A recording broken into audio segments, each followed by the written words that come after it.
اللہ فرماتے ہیں من نجم اذا ہوا، مجھے دھلکنے والے ستاروں کی قسم، فرمایا میں لے گیا، یہ سارا کام میں نہیں کرایا۔ قرآن میں اللہ پاک نے قسم کھا کر فرما دیا معراج کرانے والا میں، اپنے محبوب کریم صلی اللہ علیہ وسلم کو بلانے والا میں، سارا نظام طے کرنے والا میں، استقبال کرنے کے لیے پوری کائنات کو سجانے والا میں، عرش عظیم نیچے یتیم مکہ کی جوتی اس کے اوپر رکھوانے والا میں خدا۔ دوستو آج کے بیان کا عنوان ہے رجب کے مہینے کی بے شمار فضیلتیں کیا کیا ہیں۔ قرآن کریم نے ہمیں بڑا کچھ بتایا ہے، فرمایا لِنُرِيَهُ مِنْ آیاتنا، ہم نے بڑی بڑی نشانیاں دکھائی محبوب خدا صلی اللہ علیہ وسلم کو، عجائب غرائب دکھائے بتائے۔ عجیب بات تو یہ ہے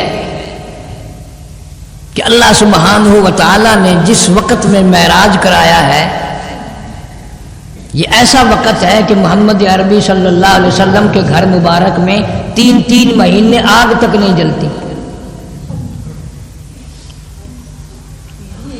کفار مکہ مارتے ہیں، گھسیٹتے ہیں، تنگ کرتے ہیں، پریشان کرتے ہیں۔ کبھی اطلاع مل رہی ہے کہ ابو فقیہہ کی پسلیاں توڑ دی گئیں رضی اللہ تعالیٰ عنہ، کبھی اطلاع ملتی ہے کہ سیدہ سمیہ رضی اللہ تعالیٰ عنہ کے چیر کر ٹکڑے کر دیے گئے، خبر ملتی ہے کہ سیدہ زنیرہ رضی اللہ تعالیٰ عنہ کی میدان مکہ کے میدان میں کھڑی کر کے دونوں آنکھیں نکال دی گئی۔ کبھی خبر ملتی ہے کہ بلال حبشی کا چمڑا ادھیڑ دیا گیا۔ کبھی خبر ملتی ہے کہ سیدہ نادیہ رضی اللہ تعالی عنہا کو پانی میں غوطہ دے کر ڈبونے کے لیے وقفے تک ایک لمبے عرصے تک سر پہ ہاتھ رکھے گئے۔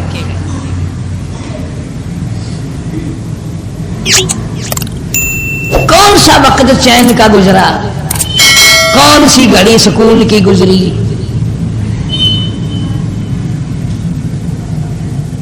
صرف غلاموں کو نہیں، خود محمد عربی صلی اللہ علیہ وسلم کو جو ستایا ہے، پریشان کیا ہے، قرآن اس کا گواہ ہے۔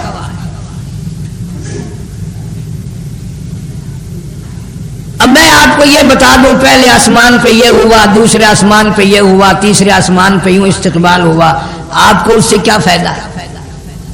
جب تک ہمارے دماغ میں یہ بات نہ آئے کہ 7 آسمانوں پہ اور بیت المقدس میں اور ہر مقام پہ جو استقبال کیا گیا اور اللہ سبحانہ و تعالیٰ نے جو انتظامات فرمائے وہ تھا کون، اس کی کیا حیثیت تھی، اور وہ فاطمۃ الزہرا کا ابا کس حال میں اپنا وقت گزار رہا تھا۔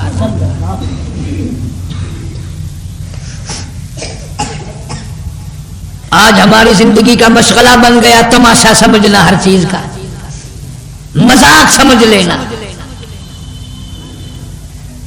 آج شام کو شب معراج آ رہی ہے، خداوند کریم عرش الہی پہ دیکھیں گے کہ میرے محبوب کی معراج والی رات میں میری امت کتنی عبادت کر رہی ہے، کس کا پروگرام نفلوں کا ہے، کس کا پروگرام قرآن کی تلاوت کا ہے، کس کا پروگرام درود شریف استغفار کا ہے، کچھ بھی نہیں۔ یا تو کوئی پروگرام بنائے گا ہی نہیں، اور اگر بنائے گا تو پہلے کچھ عبادت کر لے گا، انشاءاللہ صبح کی نماز ہی نہیں پڑھے گا۔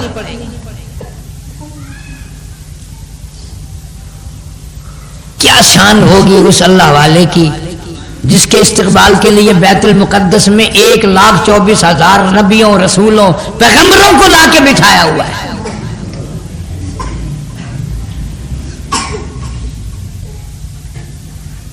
اس مسجد کی کیا شان ہوگی جہاں اذان دینے والا جبریل ہو،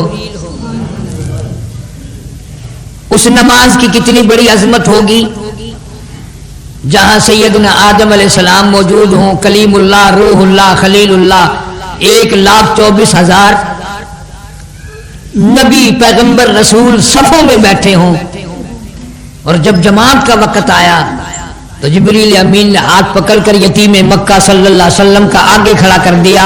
اللہ تعالیٰ نے امام الانبیاء بنانے کا آج کے لیے سب کو بلایا ہوا ہے۔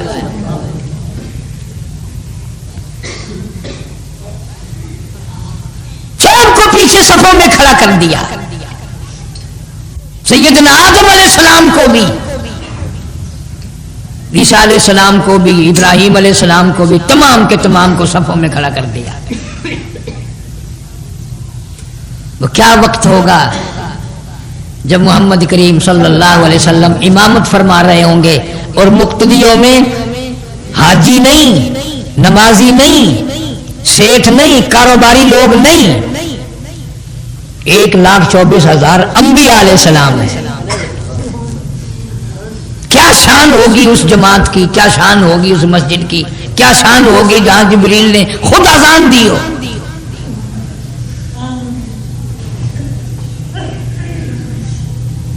فرمایا وَالنَّجْمِ إِذَا هَوَىٰ مَا ضَلَّ صَاحِبُكُمْ وَمَا غَوَىٰ وَمَا يَنطِقُ عَنِ الْهَوَىٰ إِنْ هُوَ إِلَّا وَحْيٌ يُوحَىٰ. اللہ فرماتے ہیں وَالنَّجْمِ إِذَا هَوَىٰ، مجھے دھلکنے والے ستاروں کی قسم. فرمایا میں لے گیا، یہ سارا کام میں نہیں کرایا.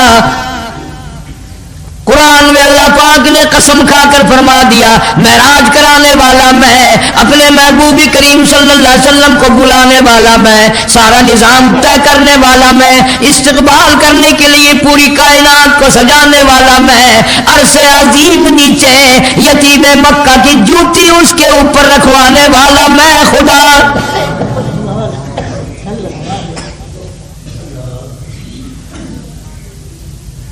العالمین، اتنا بڑا احترام، اتنا بڑا استقبال، اتنی بڑی عظمت یہ کیوں کی گئی؟ اللہ پاک جل شانہ فرماتے ہیں میں نے اپنے محبوب کو دیکھ لیا بیت اللہ شریف میں، سارا مجمع کافروں کا، مسلمانوں کی تھوڑی سی تعداد ہے. میرے محبوب کریم صلی اللہ علیہ وسلم نے جا کر بیت اللہ شریف میں کھڑے ہو کر میرا قرآن پڑھا. میں نے اس وقت جو کچھ ادھر ہوا دیکھ لیا. ادھر کالی کملی والے صلی اللہ علیہ وسلم نے قرآن مجید کی تلاوت شروع فرمائی، ادھر سارا مکہ مارنے لگا. اندازہ لگاؤ چھوٹے بڑے امیر غریب ہر قبیلے کے لوگ اپنے پرائے تمام کے تمام مارنے والے، ایک یتیم مکہ مار کھانے والا.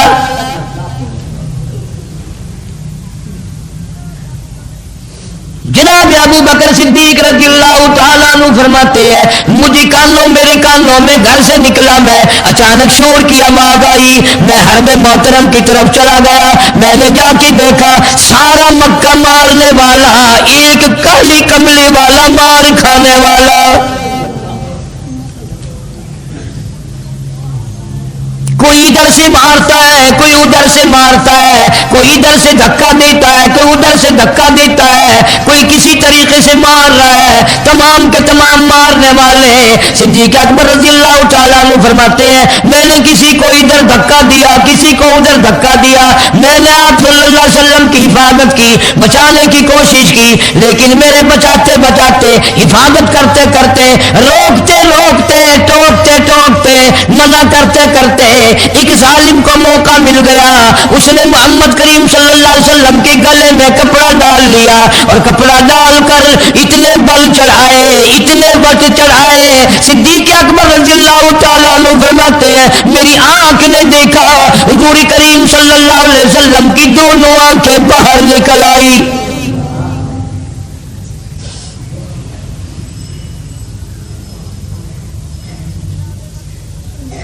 جناب مدنی کریم صلی اللہ تعالی علیہ وسلم کی سنت ہے، حضور کا طریقہ کار ہے، جو نبی کی سنت پہ عمل کرے گا اس کو مار پڑے گی.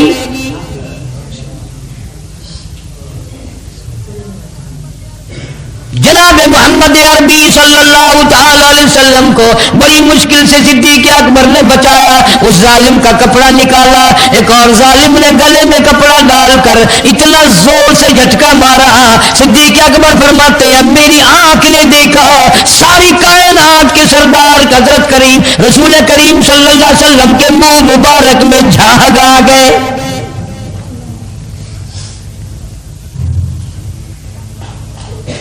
صدیق اکبر رضی اللہ تعالیٰ عنہ فرماتے ہیں میں نے ان کو آواز بھی لگائی اتقتلون رجلا کیا قتل کرنا چاہتے ہو اس جوان کو جو یوں کہتا ہے یقول ربی اللہ، جو کہتا میرا رب اللہ ہے، پالنہار وہ ہے، مشکل کشا وہ ہے، حاجت روا وہ ہے، ہر چیز کو بڑھانے والا وہ ہے، تمام ذرے ذرے کا قطرے قطرے کا پتے پتے کا مالک وہ ہے۔ اس وجہ سے مار پڑ رہی ہے۔ آج بھی جو اللہ کے قرآن کو لے کر اٹھے گا، ابو بکر صدیق کی عظمت کو لے کے اٹھے گا، فاروق اعظم کی عدالت کو لے کے اٹھے گا، عثمان ذی النورین کی سخاوت کو لے کے اٹھے گا، علی مرتضیٰ کی شجاعت کو لے کے اٹھے گا، حسنین کریمین کی شہادت کو لے کے اٹھے گا، سارے صحابہ کرام کی سیاست کو لے کے اٹھے گا، میدان میں گولیاں مار کر شہید کیا جائے گا۔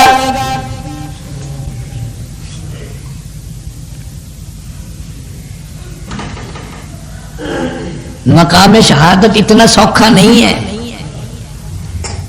سید عطا اللہ شاہ صاحب بخاری سب کا جو رحمت اللہ علیہ، کبھی کہیں جلسہ کرتے اور کوئی خبر آ جاتی کہ راستے میں قادیانی کھڑے ہیں، وہ یوں کر دیں گے یوں کر دیں گے، ساری سن کر فرمایا کرتے تھے اور تم نہ ڈرو، میرا کہاں مقدر ہے کہ ختم نبوت پہ مجھے شہادت مل جائے، کچھ نہیں ہونے لگا، کچھ نہیں ہوگا، ایسا مقدر ہی نہیں میرا۔ یہ تو وہ مقام ہے جس کے لیے ہمارے اکابر علماء جان کی قربانی، مال کی قربانی، وطن کی قربانی ہمیشہ سے ہی دیتے آئے۔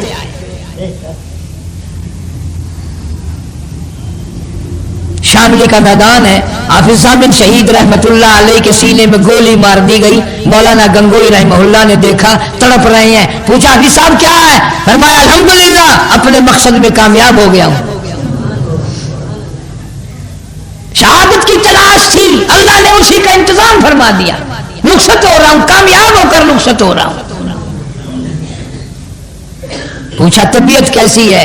فرمایا چند منٹوں کا مہمان ہوں، ایک احسان کرو، یوں دل چاہتا ہے کہ گود تیری ہو سر میرا ہو،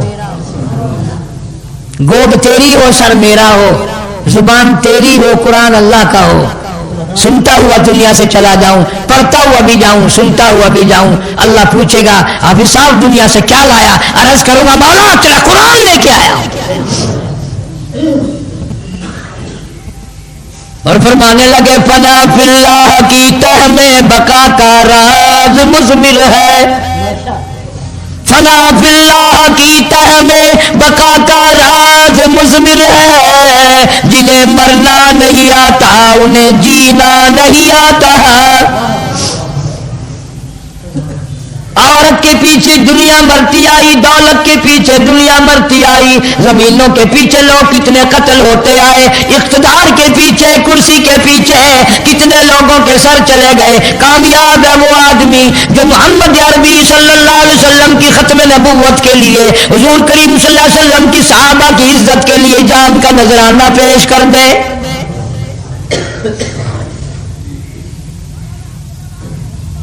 مولانا حق نواز رحمہ اللہ کی شہادت، موت رقبے کا جھگڑا نہیں، زمین کا جھگڑا نہیں، پیسے کا جھگڑا نہیں، لینے دینے کا جھگڑا نہیں، اگر اس سے جھگڑا تھا تو صدیق اکبر کی صداقت کا تھا، فاروق اعظم کی عدالت کا تھا، عثمان ذی النورین کی سخاوت کا تھا، حیدر کرار کی شجاعت کا تھا۔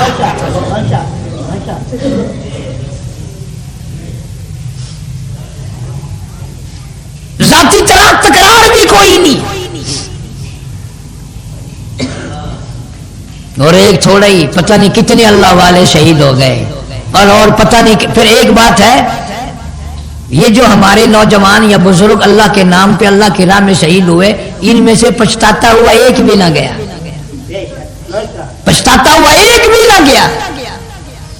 اس لیے ان کی نگاہ قرآن پہ فرمایا وَلَا تَقُولُوا لِمَن يُقْتَلُ فِي سَبِيلِ اللَّهِ فِي سَبِيلِ اللَّهِ أَمْوَاتٌ بَلْ أَحْيَاءٌ وَلَٰكِن لَّا تَشْعُرُونَ۔ ساری قربانی تلاش کر کے شہادت کو لیتے ہیں، اس سے بڑا کیا مقام ہوگا؟ پوری کائنات مرنے کے بعد مردہ کہلائے گی، بادشاہ مر جائے مردہ کہلائے گا، وزیر مر جائے مردہ کہلائے گا، ملکہ مر جائے بیگم مر جائے مردہ کہلائے گا، کوئی چیز کوئی بھی مر جائے مردہ کہلائے گا۔ اور خدا کی قسم اللہ پاک نے قرآن میں اعلان کر دیا جو میرے نام پہ مرے گا وہ نہ مردہ ہے نہ مردہ کہنے دوں گا، بل احیا، وہ تو زندہ ہو گیا، ایسا زندہ ہو گیا کہ موت ہی نہیں آئے گی۔ حدیث پاک میں آتا ہے، ارشاد ہے حضور کریم صلی اللہ علیہ وسلم کا، قیامت کا دن ہوگا، اللہ پاک شہیدوں کو بلائیں گے اور بلا کر فرمائیں گے جاؤ میری مہربانی سے جنت میں چلے جاؤ۔ حدیث پاک میں آتا ہے شہید کھڑے ہیں، آواز آئے گی جاؤ جنت میں چلے جاؤ، تمہارا حکم ہو گیا۔ لگا اچھا جی جاتے ہیں۔ بے دل سے کیسے کھڑے ہو؟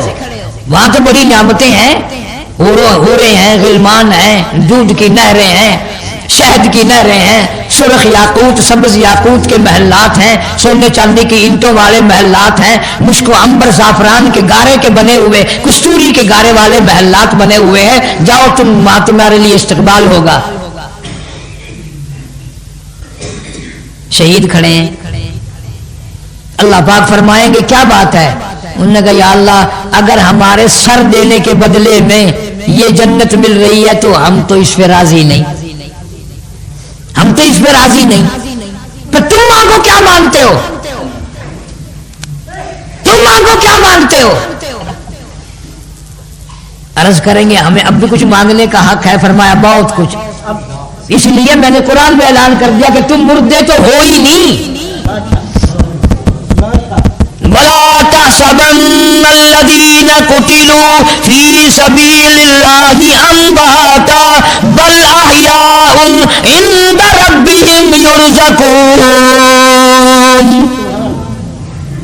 فرمایا لوگوں صرف زبانوں سے کہنا میں نے بند نہیں کیا، جو میرے نام پہ سر دے گیا، میرے نام پہ جان دے دی، میرے نام پہ اپنا قیمہ بنوا لیا، اس کو مردہ کہنے کی اجازت نہیں۔ چلو چلو زبان سے نہ کہیں گے، جب قبر میں دفن کیا، جب ہم نے جنازہ پڑھا، ہم نے تعزیت بھی کی، ہم چلو زبان سے نہ کہیں گے، دل میں تو خیال کریں گے مر گیا مر گیا۔ فرمایا بل احیاء عند ربهم یرزقون، اور تمہیں دلوں میں گمان کرنے کی بھی اجازت نہیں، میرے نام پہ مرنے والے میرے مہمان بن جاتے ہیں۔ یرزقون، میں ان کو کھانا کھلاتا ہوں، وہ اچھے بھلے میوے کھاتے رہتے ہیں۔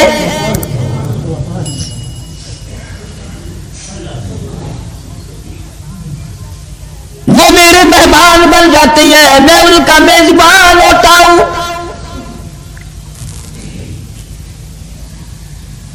شہید کھڑے ہیں، ہم اس جنت کو لے کے کیا کریں گے؟ ہم نے ہوروں کے پیچھے سر نہیں دیا، ہم نے غلمانوں کے پیچھے جان نہیں دی، ہم نے سونے چاندی کے محلات کے پیچھے جان نہیں دی۔ چلو پھر تم مانگو کیا مانتے ہو؟ حدیث پاک میں آتا ہے کہ شہید سارے مشورہ کر کے عرض کریں گے الہی یا اللہ جو چیز ہمیں، جو مزہ، جو لطف، جو کیف، جو سرور، جو حلاوت، جو مزہ تیرے دربار میں تیرے نام پہ جان دینے میں آیا، وہ مزہ جنت میں کہاں ملے گا؟ جنت میں بھی وہ مزہ کہاں جو تیرے نام پہ جان دینے میں آیا؟ پھر کیا چاہتے ہو؟ انہوں نے کہا الہی اگر ہمیں بھی مانگا ملتا ہے تو جو لذت ہمیں تیرے نام پہ سر دینے میں آئی، تیرے نام پہ جان دینے میں آئی، تیرے نام پہ گولیاں کھانے میں جو مزہ آیا وہ جنت میں بھی نہیں ہوگا۔ اگر ہم سے پوچھ کر دیا جاتا ہے تو مولا ہم تو یہ چاہتے ہیں کہ 100 مرتبہ زندہ کر اور 100 مرتبہ توفیق دے، پھر سر آئے، پھر تیرے نام پہ کٹائے، پھر وہ مزہ اٹھائیں گے پہلے اٹھایا تھا۔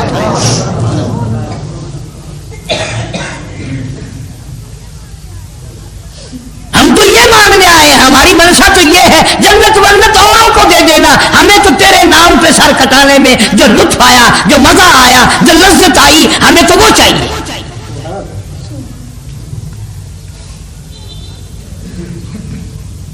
آخر یہ دنیا میں کتنے لوگ مر جاتے ہیں، کتنا مبارک ہے مولانا حق نواز مرحوم جو صحابہ کرام کے ناموس کے لیے جان دے گیا۔ صحابہ کرام رضوان اللہ تعالی مجمعین کی عظمت کے لیے ناموس کے لیے اپنی جان کا نذرانہ پیش کر دیا. اور یہ ہمارے بزرگوں کی سنت چلی آ رہی ہے، کوئی نیا کام نہیں. بڑے بڑے اکابر، بڑے بڑے بزرگ، بڑے بڑے اللہ والے تڑپ تڑپ کر کے گئے، یا اللہ شہادت کی موت عطا فرما، یا اللہ شہادت کی موت عطا فرما. حضرت شیخ الہند رحمت اللہ علیہ اس دنیا سے رخصت ہوئے، آخری وقت میں ڈاکٹر نصاری مرحوم کی کوٹھی پہ دلی میں ہے، آخری وقت ہے، رونے لگ گئے. بڑے بڑے علماء شاگردوں نے پوچھ لیا حضرت کیوں، کیا بات ہے؟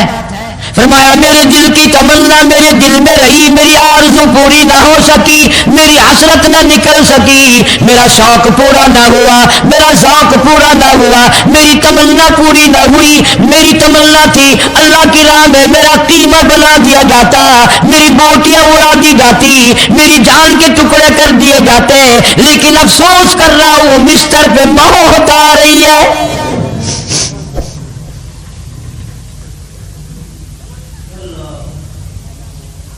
کرتے تھے میدان جہاد میں اللہ کا نام لیتے ہوئے اللہ پاک مجھے شہادت کی موت عطا فرما دے، اور کر کے دکھایا. ان حضرات نے کوئی اتفاق نہیں آئے. مولانا محمد قاسم نانوتوی رحمۃ اللہ علیہ نے شاملی کے میدان میں کھڑے ہو کر گولیاں کھائی. مرزا مظہر جانان شہید رحمۃ اللہ علیہ نے دلی کی جامع مسجد کے سیڑھیوں پہ صحابہ کرام کی عزت کے لیے گولی کھائی.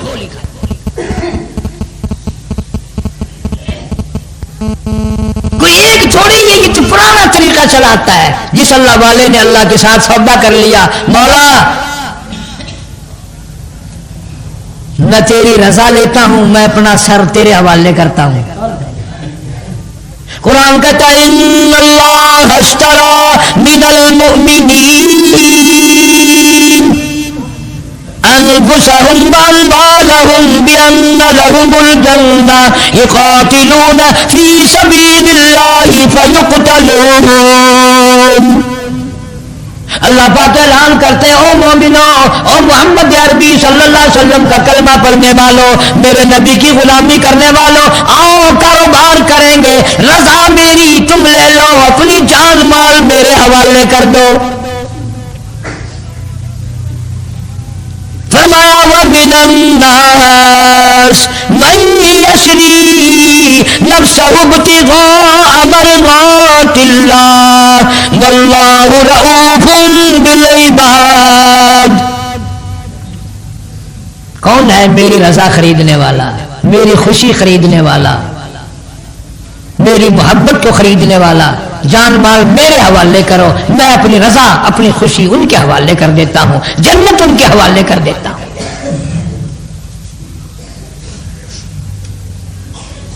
بڑے بڑے بہادر لوگ آئے اس دنیا میں.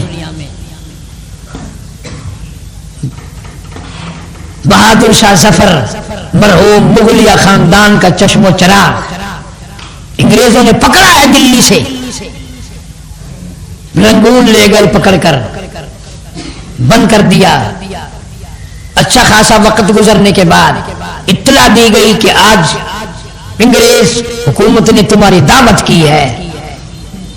کھول کر لے آئے، میزوں پہ کھانا کیا لگا دیا، سرپوش اوپر رکھے ہوئے تھے. ایک سرپوش اٹھا کر دیکھا، بڑے بیٹے کا سر رکھا ہوا تھا. دوسرا سرپوش اٹھا کے دیکھا، اس سے چھوٹے بیٹے کا سر رکھا ہوا تھا.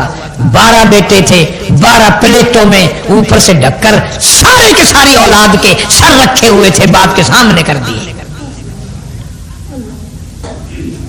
غش کھا کر نہ گرا، بے ہوش نہ ہوا، دیواروں میں ٹکرے نہ ماری، چیخے نہ ماری، سجدے میں گر پڑا اور سجدہ شکر ادا کیا مولا، اور کہنے لگا میرے بیٹو آج تم نے باپ کا دل ٹھنڈا کر دیا، آج تم نے باپ کا جگر ٹھنڈا کر دیا، آج تم نے باپ کا کلیجہ ٹھنڈا کر دیا. میں ڈرتا تھا میرے باپ انگریز کے سامنے یہ جھک نہ جائے. تسلی ہو گئی کیا تم نے میری زندگی میں یہ تسلی کر دی کہ یہ سر کٹ سکتے ہیں مگر ظالم کے سامنے جھک نہیں سکتے.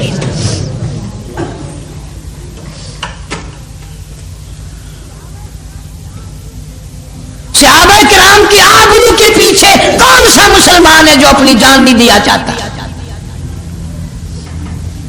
اتنی بات کافی کے دل میں آ جائے. اللہ پاک پوچھے گا دنیا سے کیا لایا؟ اور میرے پروردگار تو اپنے فرشتوں سے پوچھ لے تجھے بھی معلوم ہے میں تو تیرے نام پہ سر کٹا کے آیا, تیرے صحابہ کے نبی کے دیوانوں کے پیچھے مرتا ہوا آیا.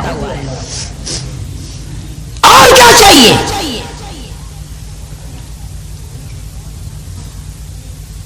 باقی اور کیا ہونا جانا ہے. 40-42 سال ہو گئے ہمیں تو یوں ہی دیکھتے ہوئے. پانی مہنگا ہوتا جا رہا ہے, خون سستا ہوتا جا رہا ہے.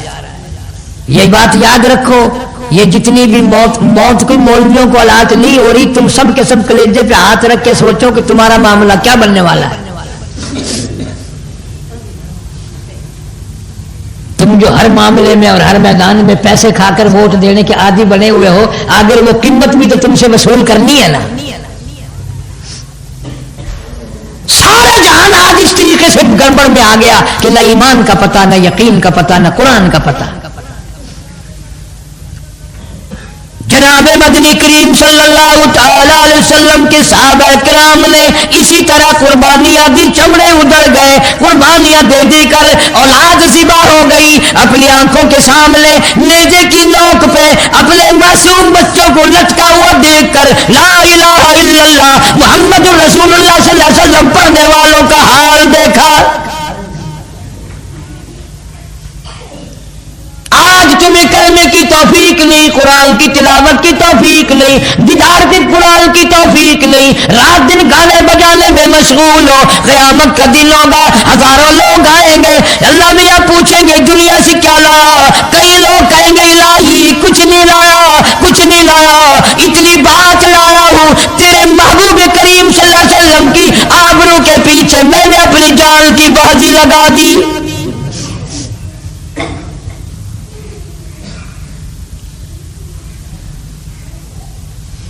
زندہ ہونے کے مسئلے کے بڑے ثبوت ملے ہیں. 4-5 سال ہو گئے مدینہ پاک میں, اللہ سب کو مدینہ پاک کی زیارت نصیب فرمائے.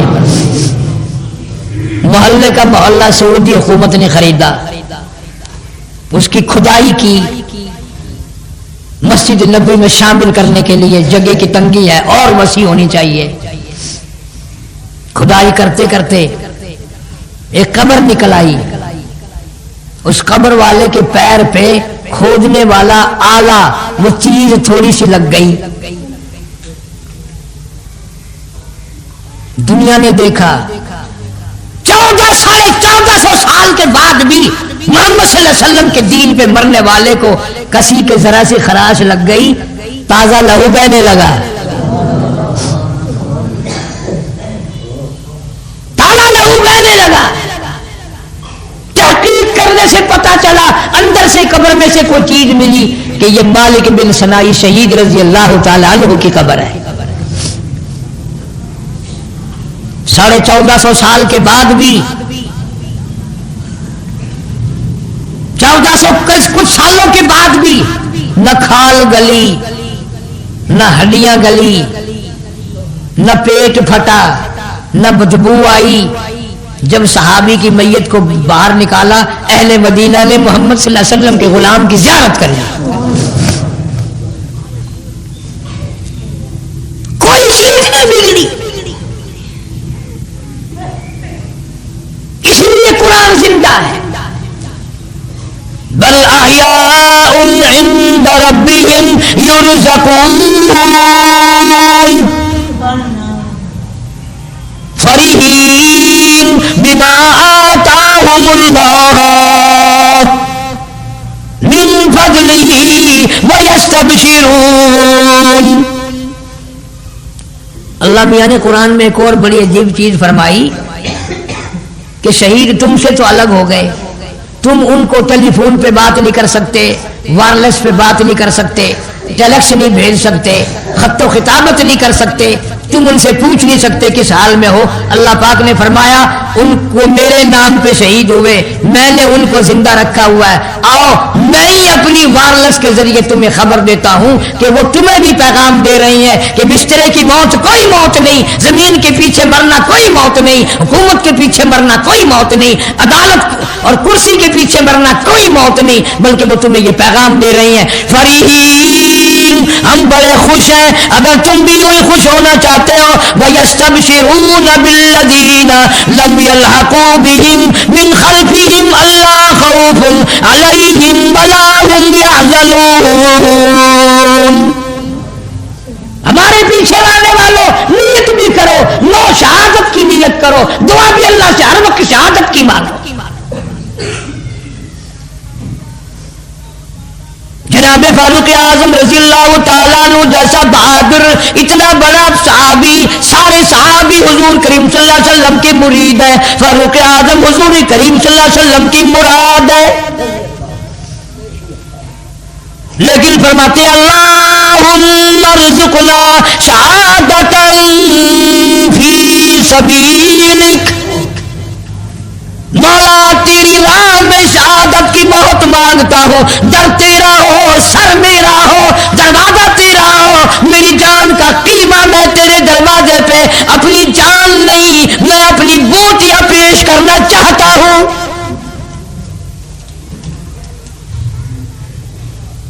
یہ لوگ تو مانگ مانگ کے لیتے ہیں، پسند کر کے مانگتے ہیں، تیرے نام پہ میری موت آ جائے اور کیا چاہیے۔ تو اللہ تعالیٰ نے شہیدوں کا پیغام بھی پہنچا دیا کہ انہوں نے تمہیں بھی پیغام دیا ہے کہ آؤ عورتوں کے پیچھے نہ مرو، جائیدادوں کے پیچھے نہ مرو، اس بدبخت فانی کرسی کے پیچھے نہ مرو، اللہ کے قرآن پہ مرو، اللہ کے نام پہ مرو، نبی کی نبوت پہ مرو، صحابہ کرام کے ناموس پہ مرو۔ ٹھیک ہے، آپ حضرات کو بھی بڑا دکھ ہوا، مجھے بھی مولانا حق نواز مرحوم کا بڑا دکھ ہوا، مگر کبھی کبھی میرے دل میں جو خوشی کی انگڑائی آتی ہے، اگر وہ نوجوان تو تھوڑی سی عمر میں صحابہ کرام کے دروازوں کا دنیا سے خادم بن کے گیا، ناموں سے صحابہ کے پیچھے جان دے کے گیا۔ اور کئی دفعہ ایسا ہوا کہ میں خود سمجھاتا تھا کہ یار اتنی سختی نہ کیا کر، ایسے کام نہ کیا کر، یوں ہے، بس ایک ہی بات کہتا تھا کہ قاری صاحب جب وقت آئے گا نہ نرمی روکے گی، نہ پولیس روکے گی، نہ قوم روکے گی، جب آئے گا بس تمنا یہ ہے کہ اللہ کے نام پر نبی کے دیوانوں کی فہرست میں میرا نام آ جائے۔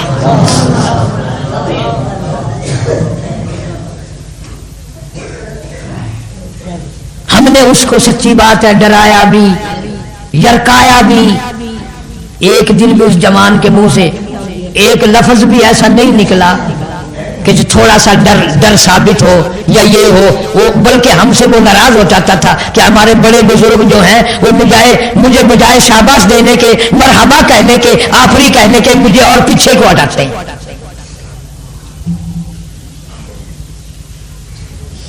بلکہ ہمارے بڑے بزرگوں کی سنتیں چلی آ رہی ہیں کہ انہوں نے اسی طریقے سے جان دی۔ بڑے بڑے لوگ، مولانا جعفر تھنیسری رحمت اللہ علیہ، مولانا حمید اللہ پٹنہ والے، مولانا یحییٰ سورت والے، جاؤ مولانا احمد علی لاہوری رحمہ اللہ کی قبر سے جا کر آج بھی خوشبو سونگ کیا، تجھے دنیا میں جنت کی خوشبو آئے گی۔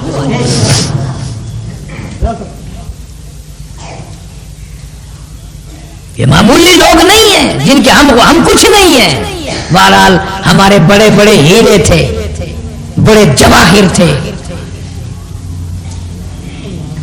سائیں حیات پسروری نے بڑی عجیب بات کہی، شاعر ہے پنجابی کا، کہتا ہے کوئی کسی طرح مرتا ہے، کوئی کسی طرح مرتا ہے، کوئی ایکسیڈنٹ میں مرتا ہے، کوئی خوبصورت عورتوں کے پیچھے مر جاتا ہے، کوئی گانوں کے پیچھے مر جاتا ہے، لیکن کہتا دین لئی دکھ چل دے جڑے قوم وچ بندے نے دلیر ہوندے، مکان کے لیے نہیں، دکان کے لیے نہیں، زمین کے لیے نہیں، عہدہ کرسی کے لیے نہیں، حکومت کے لیے نہیں، کچھ بننے بنانے کے لیے نہیں، ان کا نظریہ ہوتا دین لئی دکھ چل دے جڑے قوم وچ بندے نے دلیر ہوندے، کون پوچھدا کاواں تے گدڑاں نوں کدی پنجرے بہار تے شیر ہوندے، کون پوچھے گا جن کی ایک حلوے کی پلیٹ قیمت ہو؟ کون پوچھے گا جو سیدنا امیر معاویہ رضی اللہ تعالیٰ عنہ جیسے جلیل القدر صحابی کی وفات کے دن کو، نبی کے صحابی کی وفات کے دن کو حلوہ کھانے کی عبادت بنا لے؟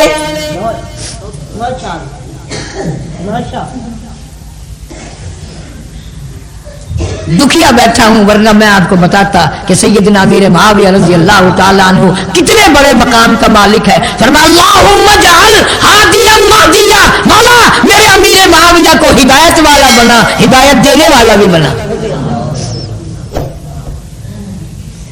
تیرے لیے دعا کوئی تکیے میں بیٹھا ننگا فقیر کرے گا، کوئی ادھا کھلا ہوا ہوگا بے نماز ہوگا، تیرے لیے وہ دعا کرے گا۔ امیر معاویہ رضی اللہ تعالیٰ عنہ کے لیے دعا کالی کملی والے نے فرمائی۔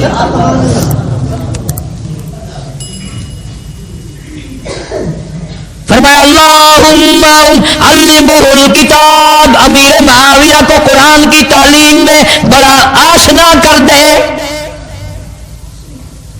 یہاں تک فرمایا مولا اس وقت تک قیامت نہ آئے جب تک امیر معاویہ کی حکومت قائم نہ ہو جائے۔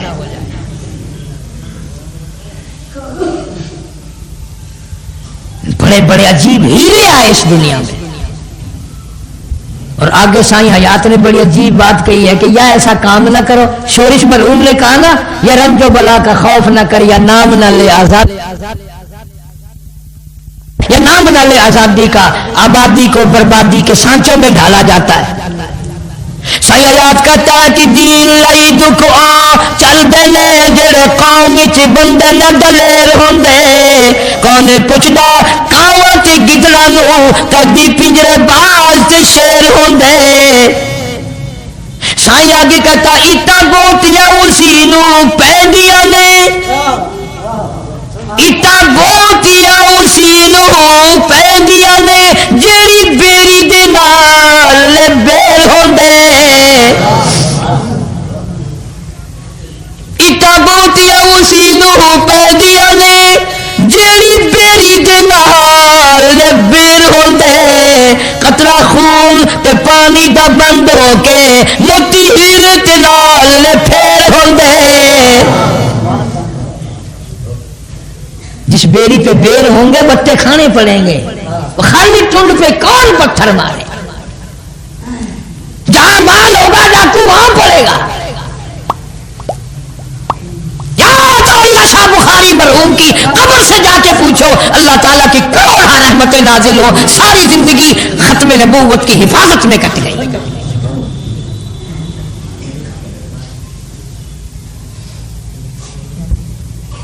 جتنے بھی اللہ والے تھے ان کی تمنائیں بس ایک ہی، روٹی ملی یا نہ ملی، کھانا ملا یا نہ ملا۔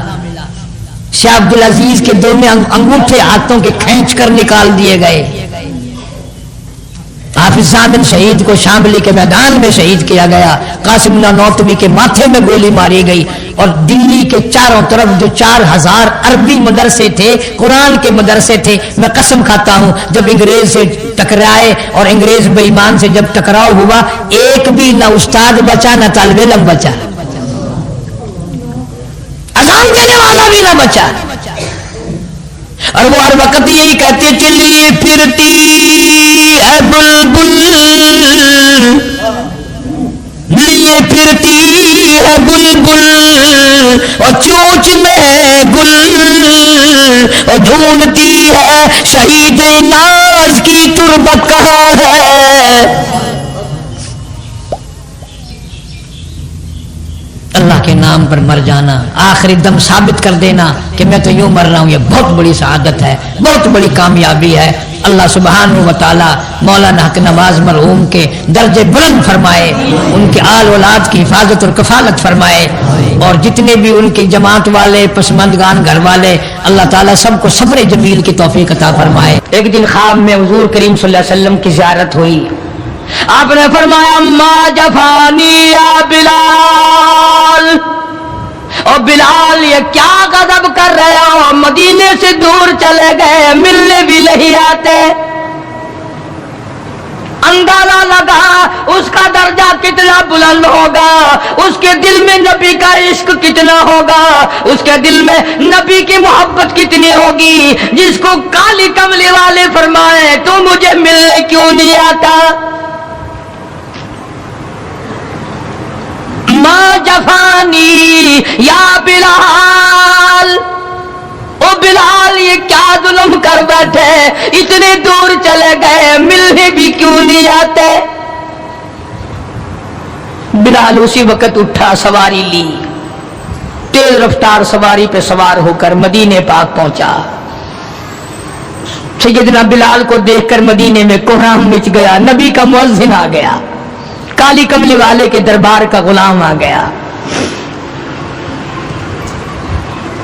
سارے لوگ چاروں طرف جمع ہو گئے، حسنین کریمین رضی اللہ تعالی عنہما کو جا کے ملے، بلا کے لائے، فاطمۃ الزہرا کے لخت جگر بیٹو، علی مرتضیٰ کے شیر جوانوں، تمہاری بات نہیں موڑیں گے، ذرا اذان کی فرمائش کرو، اذان تو دے دے، نبی کے زمانے کی بلال آئے ہوئے ہیں۔ جنابی بلال حبشی رضی اللہ تعالیٰ عنہ نے مدینے کی مسجد میں، مسجد نبوی میں کھڑے ہو کر جب اذان شروع کی، مدینے میں کوہرام مچ گیا، عورت مرد باہر نکل آئے، چلو نبی کے اذان زمانے کی اذان آئی ہے، چلو شاید دیدار ہو جائے۔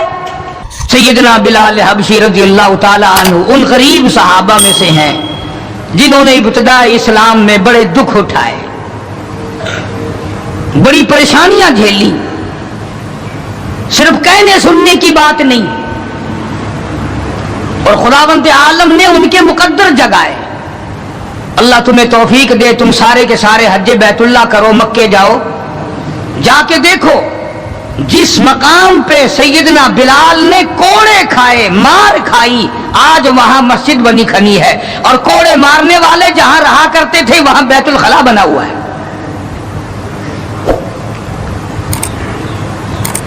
سرکار مدینہ صلی اللہ علیہ وسلم نے فیصلہ کر دیا، جو میرا ہے وہ میرے صحابہ سے پیار کرے گا،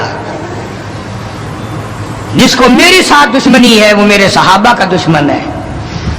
ہاں صاف فرما دیا، من احبہم فبحبی احبہم، جس کو ان سے پیار ہے اس کو مجھ سے پیار ہے، ومن ابغضہم فببغضی ابغضہم، جس کو ان سے دشمنی ہے اس کو میرے ساتھ دشمنی ہے۔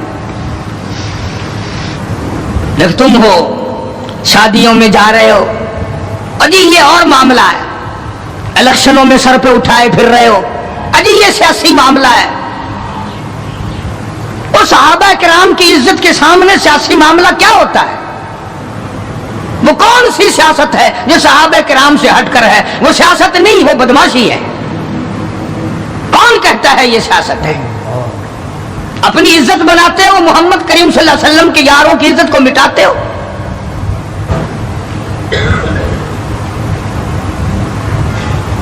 قربان جاؤں ان حضرات پہ، تم تو اب بھی نہیں سمجھ سکے ہوگے میں کن کی بات کر رہا ہوں۔ او حاجیوں، نمازیوں، تمہیں ساری زندگی میں آج تک خواب میں بھی مدنی کریم صلی اللہ علیہ وسلم کی زیارت نہیں ہوئی۔ بلال وہ تھا جس نے اپنی زندگی میں لاکھوں کروڑوں مرتبہ حضور کا دیدار کیا ہے۔ سرکار دو عالم صلی اللہ علیہ وسلم کے گھر کا ساز و سامان لاتا ہے، اور یہ مرتبہ یوں ہی نہیں ملا، ہاں مفت میں نہیں مل گیا، بڑی مصیبتیں اٹھائی ہیں، بڑی تکلیف جھیلی ہیں۔ امیہ ابن خلف مکے کا بہت بڑا بدماش قسم کا کافر غلام ہے۔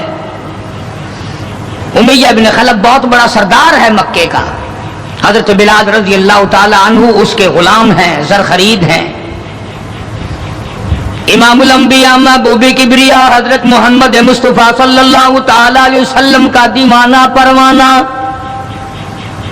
جان نثار، جان پہ کھیلنے والا بلال، سرکار کے چہرے انور کا دیدار کیا تو کلمہ پڑھ بیٹھا۔ امیہ ابن خلف کو پتا چلا، بلال کو مارنا شروع کیا، سارا دن مارتا ہے۔ لوہے کی زرہ پہنا کر دھوپ میں سارا دن لٹائے رکھتا ہے، گرم ہو جاتی ہے، بدن جل جاتا ہے، سارا دن نمبر وار پٹائی کرتی ہے۔ شام کے وقت سیدنا بلال رضی اللہ تعالیٰ عنہ کے پیروں میں رسے ڈال کر مکے کے لڑکے گلیوں میں گھسیٹے پھرتے ہیں۔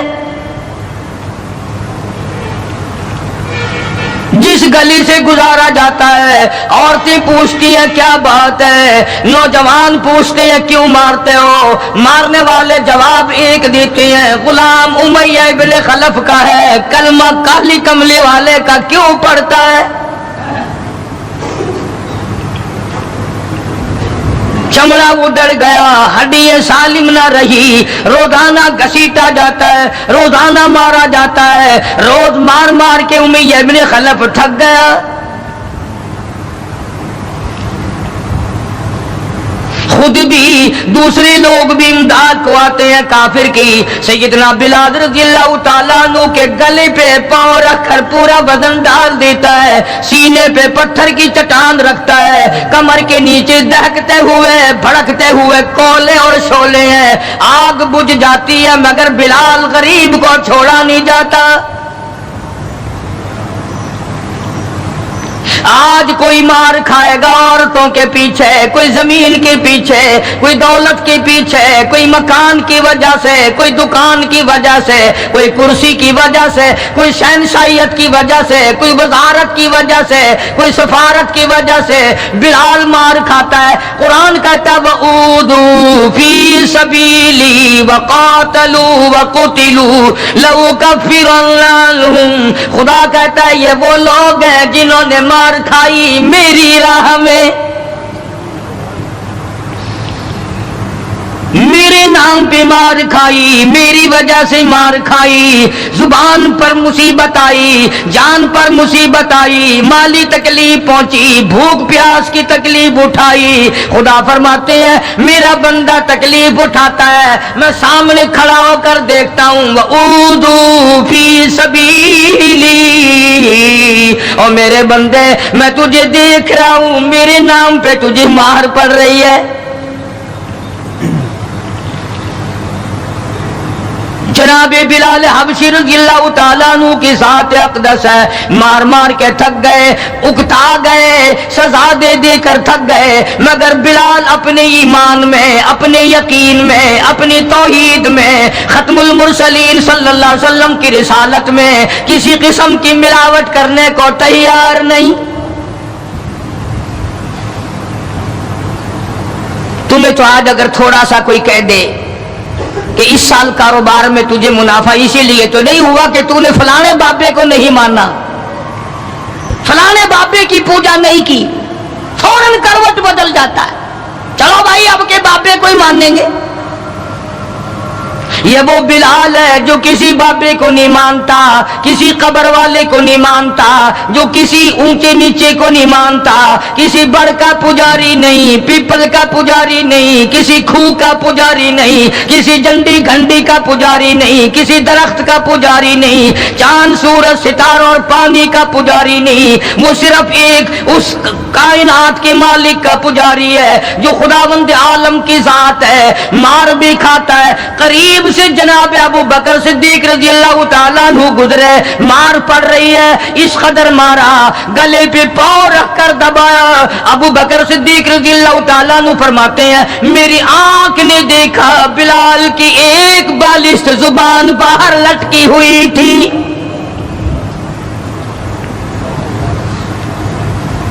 کمال ہے، اتنی تکلیف اٹھا رہا ہے، جب بھی ذرا سا پاؤں پر کو ہٹایا، سانس آیا، فوراً آواز لگاتا ہے اللہ احد، میرا خدا ایک ہے، میرا معبود ایک ہے، میرا کارساز ایک ہے، میرا پیدا کرنے والا ایک ہے، میری جان کا مالک ایک ہے، واللہ علی کل شیء قدیر، وہی ہر چیز پہ قادر ہے، میری جان پہ بھی اسی کی قدرت ہے، میری یقین پہ اسی کی قدرت ہے۔ اور مارنے والوں میں سچا عاشق ہوں، تم مارتے تھک جاؤ گے، میں مار کھاتا نہ تھکوں گا، اس لیے جس کی وجہ سے مار کھا رہا ہوں وہ حی قیوم ہے، میں اسی کا بندہ ہوں۔ جناب ابو بکر صدیق رضی اللہ تعالیٰ عنہ نے گزرتے گزرتے کان میں بلال کے یوں کہہ دیا، آہستہ اللہ کا نام لے لے، تجھے بڑی سخت مار پڑ رہی ہے، اللہ کا آہستہ نام لے لے۔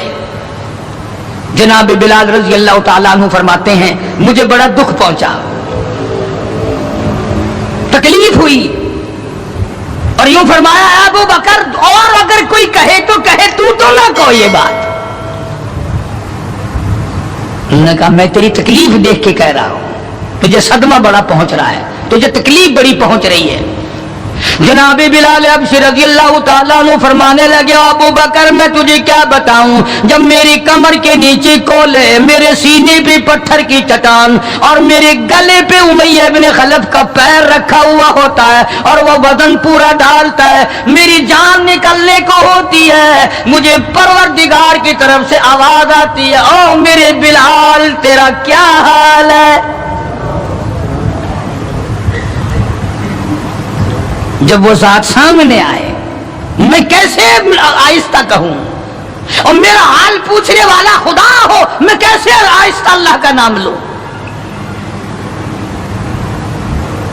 بدنصیب قوم آج تو نہ آہستہ اللہ کا نام لیتے ہیں نہ زور سے اللہ کا نام لیتے ہیں، چھوڑ ہی دیا، نماز چھوڑ دی، قرآن کی تلاوت چھوڑ دی، اللہ اللہ کرنا چھوڑ دیا، مسجد میں آنا ہی چھوڑ دیا۔ یہی وجہ ہے کہ آج کافروں کا ڈنڈا ہے اور مسلمانوں کے سر ہیں، پٹ رہے ہیں ساری دنیا میں۔ کون ہے مارنے والا مسلمان کو اگر ہم مسلمان ہوں؟ جناب ابو بکر صدیق رضی اللہ تعالیٰ عنہ نے یہ بات سنی تو حیران ہو گئے، بڑا عجیب طریقے سے مصیبتیں اٹھائیں، بڑی بڑی تکلیفیں جھیلی، مار مار کے بلال حبشی کو تھک جاتا تھا۔ ایک دن سیدنا بلال رضی اللہ تعالیٰ عنہ کو اتنا مارا، حضرت بلال رضی اللہ تعالیٰ عنہ فرماتے ہیں مجھے یقین ہو چلا کہ آج میرا وقت آ گیا، آج میرا دم آخری ہے۔ اندازہ لگاؤ کمر کے نیچے دہکتے ہوئے کولے اور شولے، سینے پہ پتھر کی چٹان ہے اور کوڑے مار رہے ہیں اور گلے پہ پاؤں رکھ کر کے وزن ڈال رکھا ہے۔ تھوڑا سا سانس آیا، بلال نے اپنے پروردگار سے التجا کر دی، کہتا اے خدا خالق کون و مکان، اے خدا سر قلب سر جہاں، اور میرے مولا زبان نہیں ہل سکتی، کیسے تیرا نام ادا کروں؟ لب حرکت کرنے سے عاجز آ گئے، زبان باہر نکل گئی، میں کس طرح تیرا نام لوں؟ دل ہی دل میں تجھے پکارتا ہوں، کہتا او میرے مولا مجھے مار کی پرواہ نہیں، مجھے تکلیف کی پرواہ نہیں، میرا حال یہ بنا ہوا ہے جو تیری مرضی ہو وہ کر میرا حال، عشق میں ثابت قدم ہوگا بلال۔ اور میرے مولا مجھے اب اوپر اپنے اتنا یقین آ گیا، اب مجھے اپنے اوپر بھروسہ اتنا ہو گیا، جو تکلیف آئے پرواہ نہیں، میں تیرا نام چھوڑنے کو تیار نہیں۔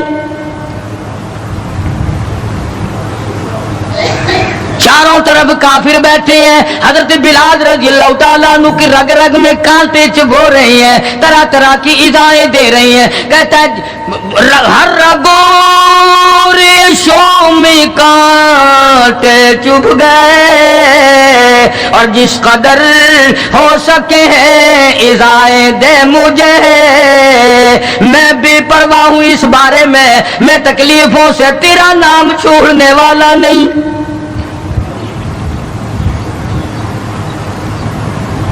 جناب ابو بکر صدیق رضی اللہ تعالیٰ عنہ نے حال دیکھا.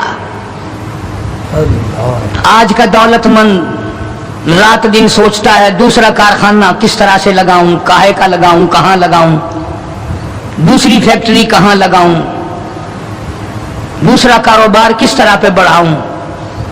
یہ مکے کا دولت مند تاجر ہے جس کا نام ابو بکر صدیق ہے رضی اللہ تعالیٰ عنہ.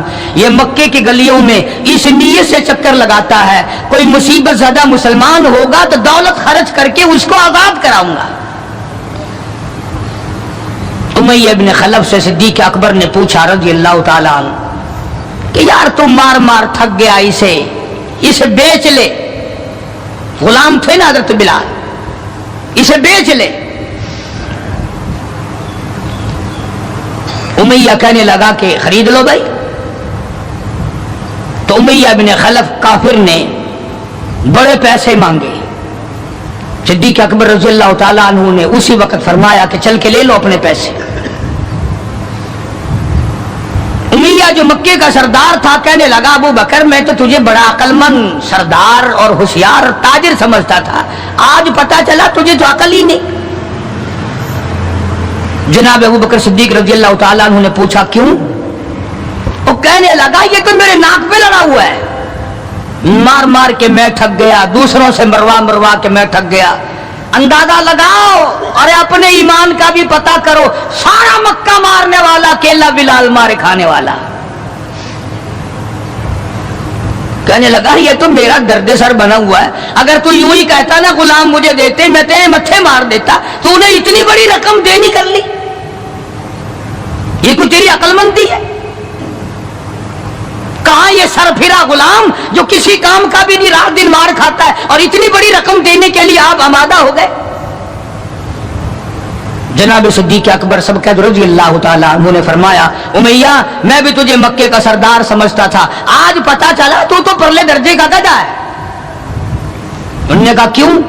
کہ وہ اس لیے کہ ہو بلال اور قیمت یہ مانگی تو نے, بلال جیسی ذات ہو اور قیمت یہ مانگی. اگر آج پوری دنیا کی دولت تو مانگتا اور میرے پاس ہوتی میں اپنی جان دے کر کے بھی بلال کو خرید کے آزاد کرتا. چنانچہ خرید لیا, آزاد کر دیا, دربار رسالت میں پیش کر دیا. جناب حضرت محمد الرسول اللہ صلی اللہ تعالی علیہ وسلم کو پیار آیا. اندازہ لگاؤ بلال کے زخموں کو دیکھ کر آقا دو عالم صلی اللہ علیہ وسلم کو رونا آ گیا. اسلام کے لیے مار کھائی, ایمان کی وجہ سے مار کھائی, اپنے یقین کی وجہ سے مار کھائی, کوئی سیاسی غرض نہیں, کوئی دنیاوی غرض نہیں. جناب رسالت مآب صلی اللہ تعالی وسلم نے اللہ پاک نے اس کا پھل یہ دیا بلال کو, اس کا معاوضہ یہ دیا کہ دربار رسالت میں مؤذن بن گئے. اذان دینے کی جو ڈیوٹی تھی, منصب تھا, وہ حضرت بلال کو ملا رضی اللہ تعالی. جناب مدنی کریم صلی اللہ تعالی علیہ وسلم کی گھر کے خرچے اخراجات سودا سلف لانے کی ڈیوٹی حضرت بلال رضی اللہ تعالی عنہ کے ذمے تھی. کوئی کسی محکمے کے صاحب کا سامان لائے گا, کوئی کسی محکمے کے صاحب کا سامان لائے گا, کوئی کسی تاجر کا سامان خرید کے لائے گا, کوئی کسی افسر کا سامان خرید کے لائے گا. بلال تیرے پیروں سے اڑی ہوئی خاک پہ قربان ہو جاؤں, تو شہنشاہ کائنات کے دروازے کا غلام ہے,